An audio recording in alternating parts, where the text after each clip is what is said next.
Hi, I'm Diego. I'm a 20-year-old boy and I'm the creator and developer of the video game called Loteria. And I'm here to talk about how I created and developed this video game. I chose this game because it's the most popular board game here in Mexico, and I thought it would be a great idea to show people from all around the world the traditions that we have here in Mexico.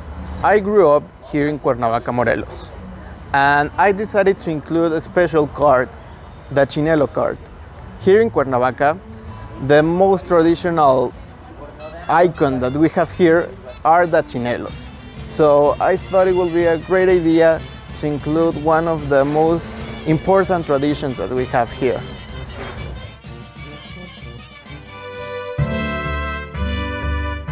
As I've said before, this is the most popular game here in Mexico, and it was created in 1887. This game has to be played between 2 and 15 players, which can be of all ages. And that converts this video game or board game into a family game. And the lucky is the one who decides who is winning this game. Now I'm going to tell you how to play La Loteria. First of all, you will need one device per player, plus another one where the cards will come out. This could be a TV, a computer, or a projector. In this device, create a new game. When creating it, a code will appear that you have to share with the players. Players must go to the link or scan the QR code that appears on the screen. Then, write a username.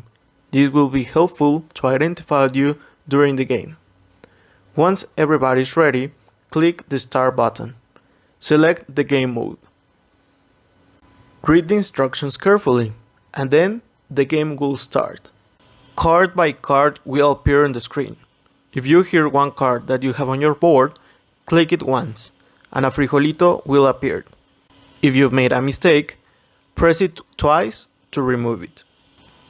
Play this way until you complete the game mode. If you have reached it, click the button Loteria, and then let's see if you have won this game. So here are the Wix Velo APIs I use. Wix Animations. I use this API to shadow the card image when pressing it in a repeater. Wix Data. Checks if the game code that the player wrote in the Join Game tab exists using the Wix Data API.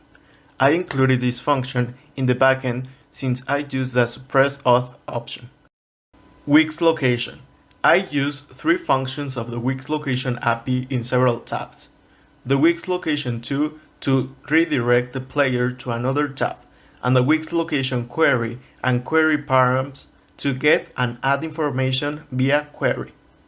Wix Media Backend. Since I didn't save the cards on a database, I use the Wix Media Backend API to directly obtain the file URL of each card. Wix Real-Time and Real-Time Backend. Since this is a multi-platform game, I use this API to receive messages of the players' devices in order to know what to do when the players interact with an element, and the other one to send the messages. Mostly, the messages are sent in the Join Game tab, and the New Game window is where it receives these incoming messages. Wix Window. I use 3 functions of the Wix Window API. The first one is the form factor, to know if the player's device is a phone or any other device, in order to redirect him or her to another window. The next one is the lightbox. I use it to open a lightbox and then get the context of it when opened. The last one was the multilingual function, and it helped me to decide if to show the English or the Spanish text that I wrote on the code and it is shown on the page. I would like to thank you for watching this video and for playing the video game. If you have not played until here, I'm sure that you will have fun and play with your friends, family, or anyone that you know. Thank you so much.